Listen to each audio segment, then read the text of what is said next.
नमस्कार। खुजली की बीमारी या प्यूराइटिस की बीमारी बहुत ज़्यादा कॉमन है। कुछ लोगों को एक्सेसिव खुजली या प्यूराइटिस का प्रॉब्लम होता है।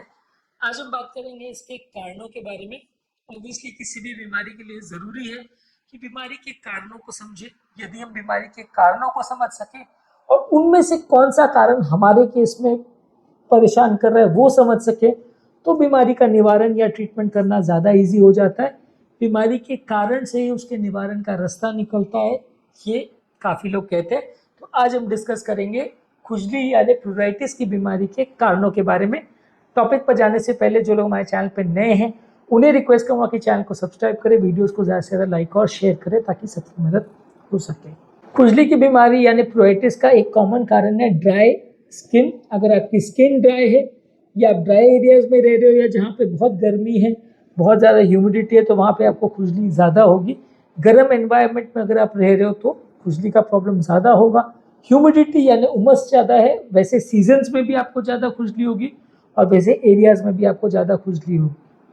कुछ स्पेसिफिक एलर्जिक रिएक्शंस की वजह से, चाहे वो किसी खाद्य पदार्थ से एलर्जी हो, किसी दवा से एलर्जी हो, किसी कीड़े के काटने की वजह से एलर्जी हो, या कोई पर्टिकुलर मटेरियल जैसे कि मेटल्स या लेटेक्स के एक्सपोजर में आने से भी खुजली हो सकती है। तो वैसे चीज़ों से थोड़ा, अगर आपको एक्सपोजर हो रहा है तो उससे थोड़ा बचने का प्रयास करिए। इसके अलावा स्किन की कुछ बीमारियां हैं जैसे एक्जिमा है और डर्मेटाइटिस की बीमारी है, इससे भी खुजली हो सकता है। स्केबीज वगैरह की बीमारियों से अर्टिक एरिया में भी खुजली हो सकता है। तो इस तरह के केसेस से आपको थोड़ा बचना है और अगर वैसा प्रॉब्लम हो रहा है तो उसका ट्रीटमेंट करना है। इसके अलावा कोई पैरासिटिक या किसी वर्म की इन्फेक्शन होने से, बॉडी में यूस्टोफिल लेवल बढ़ने से भी खुजली हो सकती है, तो आपको उसका निवारण करना है। इसके अलावा अगर कोई सिस्टमिक बीमारी हो जैसे थायराइड का प्रॉब्लम, किडनी का प्रॉब्लम, लिवर का प्रॉब्लम, डायबिटीज़ का प्रॉब्लम और कुछ कैंसर जैसे कि ल्यूकेमिया, लिम्फोमा जो कि ब्लड कैंसर्स है, इसमें भी खुजली का प्रॉब्लम हो सकता है। कुछ बॉडी में ऑटो इम्यून डिजीज यानी बॉडी में एंटीबॉडीज बनने की जो बीमारी है उसमें भी बॉडी के सेल्स के खिलाफ खुद ही एंटीबॉडी बन जाती है, तो इस तरह की बीमारियों में भी खुजली हो सकती है। अगर आपको इस तरह से कोई भी बीमारी के लक्षण है या आपकी बॉडी में ऐसी बीमारियां हैं तो उसका ट्रीटमेंट करना ज़रूरी है। कुछ मेडिसिन के इफेक्ट से या साइड इफेक्ट से भी खुजलियाँ हो सकती है, जैसे कि एंटीबायोटिक्स में पेनिसिलिन से, ओपियोइड कुछ एंटी पेन किलर्स है उससे हो सकता है, और कुछ एंटी फंगल या HIV की मेडिसिन से भी खुजली का प्रॉब्लम हो सकता है। तो अगर इस तरह की कोई मेडिसिन आपको चल रही है तो ध्यान देने की आवश्यकता है कि इससे आपको खुजली का प्रॉब्लम तो नहीं हो रहा है। अगर आपको मेनोपॉज हो रहा है या प्रेगनेंसी हो रही है तो उस टाइम पे भी खुजली का प्रॉब्लम हो सकता है, तो उसका फिर अलग तरह से आपको ट्रीटमेंट लेना पड़ेगा और कभी कभी हार्मोनल सप्लीमेंट्स या उसके लिए अलग से थेरेपी लेना पड़ता है। कुछ साइकोलॉजिकल बीमारियां यानी मानसिक बीमारियां जैसे कि डिल्यूजन्स है या ऑब्सेसिव कंपल्सिव डिसऑर्डर्स है, इसमें भी खुजली का प्रॉब्लम होता है। अगर ऐसा कुछ आपको है तो साइकेट्रिस्ट से डिस्कस करना पड़ेगा। कुछ कीड़ों के काटने से, कुछ इंसेक्ट्स है जैसे कि मस्कीटोज वगैरह हैं, फ्लीज है, बेड बग्स है, ये सब के काटने से भी खुजली का प्रॉब्लम ज़्यादा हो सकता है। अगर इसमें से आपको कुछ भी एक्सपोजर हुआ है या ऐसे एरिया में आप रह रहे हो जहाँ पे मच्छर हैं या फ्लीज हैं या कीड़े हैं तो उनसे थोड़ा बचिए, उनके एक्सपोजर से बचिए, तो खुजली का प्रॉब्लम थोड़ा कम होगा।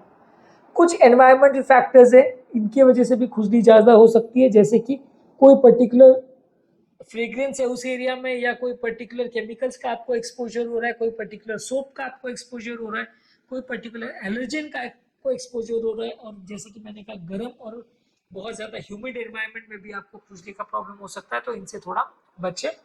इसके अलावा कुछ न्यूरोलॉजिकल कंडीशंस और न्यूरोपैथीज में भी, जहाँ नर्व सेंसेशन डैमेज हो जाता है, नर्व का सप्लाई ब्रेन को जो हो रहा है वो डैमेज हो जाता है, तो उसकी वजह से भी खुजली हो सकती है। उम्र वाले पेशेंट या एजिंग जिनको है उनको भी स्किन ड्राई हो जाती है, तो इसकी वजह से भी खुजली का प्रॉब्लम हो सकता है। लंबे समय तक अगर किसी को किडनी का प्रॉब्लम हो और किडनी फेल हो रही है तो उसमें भी बॉडी में लेवल्स यूरिया का और मेटाबॉलिक वेस्ट प्रोडक्ट्स का बढ़ जाता है, इससे भी खुजली हो सकती है। लिवर की बीमारियों में अगर लिवर में बहुत ज़्यादा डैमेज हो गया हो, पीलिया वगैरह हो गया हो, तो उससे भी थोड़ा खुजली हो सकती है। कुछ कैंसर्स जैसे कि ल्यूकेमिया, लिम्फोमा और ब्लड के जो भी कैंसर्स है, हॉजकिन लिम्फोमा वगैरह, इसमें भी थोड़ा सा साइटोकाइंस बनते हैं, इससे भी खुजली का सेंसेशन बढ़ सकता है। इसके अलावा खून में अगर आयरन की कमी है और आयरन डेफिशिएंसी एनीमिया है तो इस तरह के पेशेंट को भी ज़्यादा खुजली एलर्जी हो सकती है।